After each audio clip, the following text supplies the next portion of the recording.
This is the Great Sudoku for AngryMarks.com. You can follow me on Twitter at Great Sudoku. I do live tweets during the G1 Climax matches, and there are a handful of us that do tweet in English during these matches. It's great fun to follow along. If you want to get in on the action, you can follow me on Twitter at Great Sudoku. This is the second to last match in the G1 Climaxes. These were the last matches for Block B today. We'll get to those in a minute, but first we'll get to the undercard. Match number one saw the Black Trunks Brigade of Sho Tanaka and Yohei Komatsu taking on Red Dragon, Kyle O'Reilly, and Bobby Fish. Red Dragon picks up the win with a brainbuster. O'Reilly had Tanaka lifted up for a brainbuster. Fish kicks him in the back of the neck. O'Reilly drops him right on his head and picks up the 1-2-3 pinfall victory. And Red Dragon would not have much time to celebrate their win as the tag team scheduled in the next match, the Young Bucks, hit the ring and clear house. But hot on their tails are their opponents, Jay White and David Finlay. They hit the ring, and there was a brawl to start match number two of David Finlay and Jay White versus Nick and Mac Jackson, the Young Bucks. And the Young Bucks do end up picking up the victory here. It was a double team move. Nick Jackson springboards into the ring to assist a tombstone pile driver that Matt Jackson is doing on Finlay. Finlay eats the pin in this one. And after the match, it would be the Young Bucks that did not have much time to celebrate as Red Dragon hits the ring, but the Young Bucks clear the ring before they can get their asses kicked by Red Dragon, and Red Dragon just mocks the Young Bucks with their muscle flexing pose. It was kind of cool to see that payback at the end of match number two.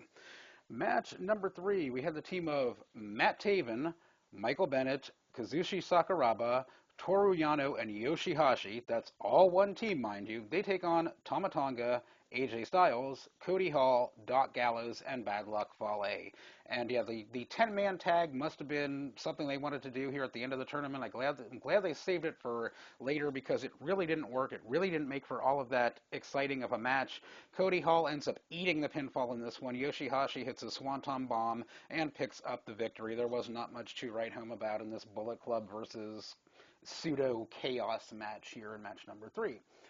The final match of the undercard, we have another 10-man tag team match. We had Ricochet, Tetsuya Naito, Captain New Japan, Kota Ibushi, and Manabu Nakanishi taking on Togi Makabe, Hiroshi Tanahashi, Katsuyori Shibata, Kushida, and Hiroyoshi Tenzan.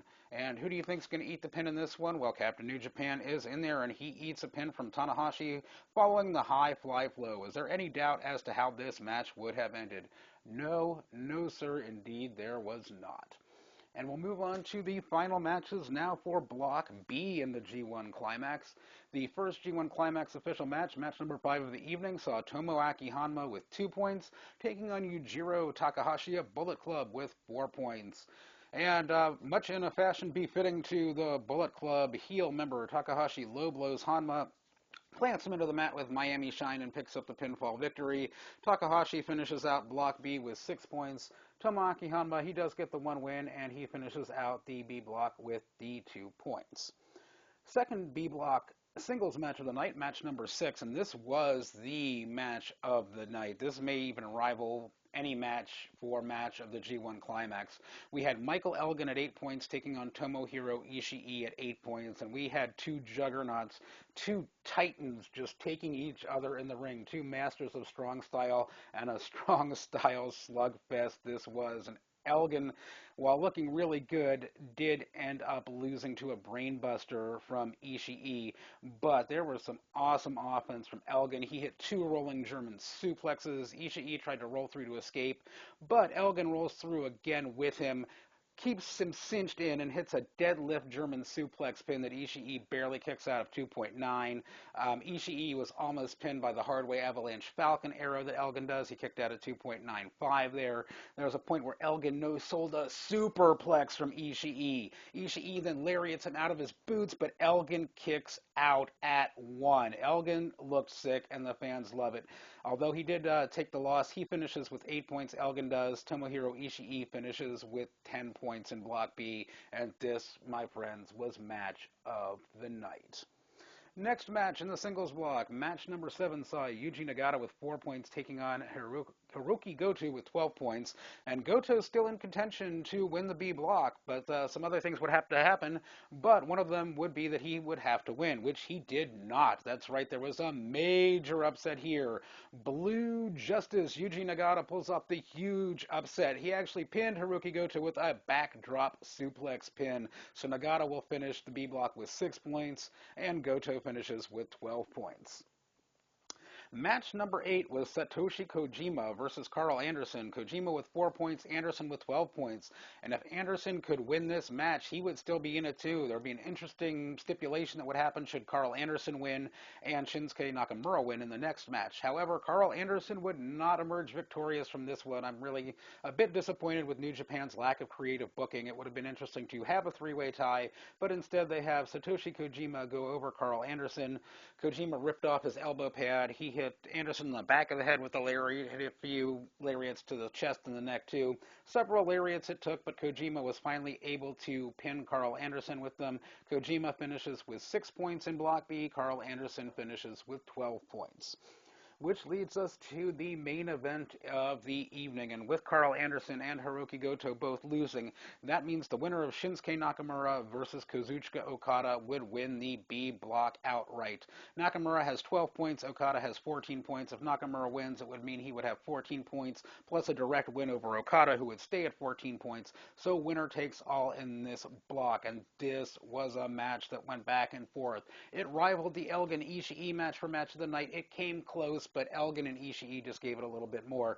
In this match, it went back and forth and back and forth. Nakamura kicked out of a heavy rain from Okada at one point at 2.8.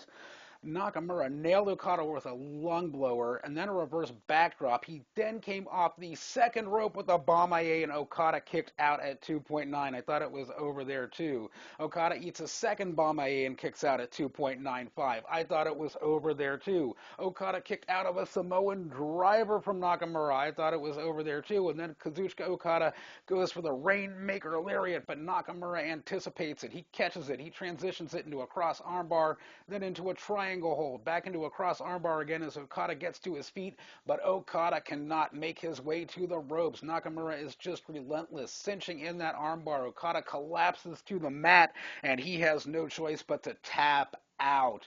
That is right. Shinsuke Nakamura goes over Kazuchika Okada by armbar submission.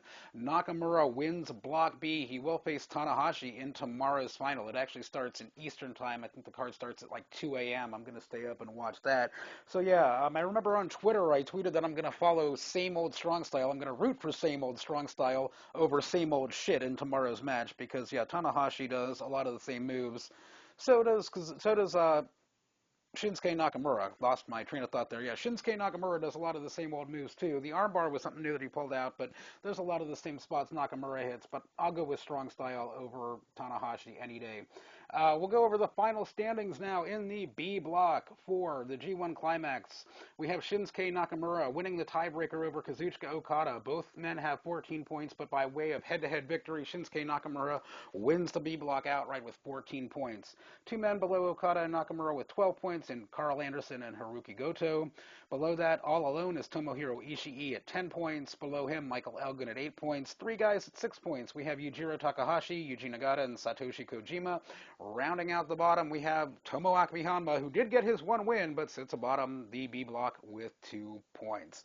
And we will have all the action for you coming later tonight and early tomorrow morning with my recaps for the G1 final, the G1 Climax final, coming on August the 16th, early morning hours. This is the Great Sudoku for AngryMarks.com. You can follow me on Twitter at Great Sudoku.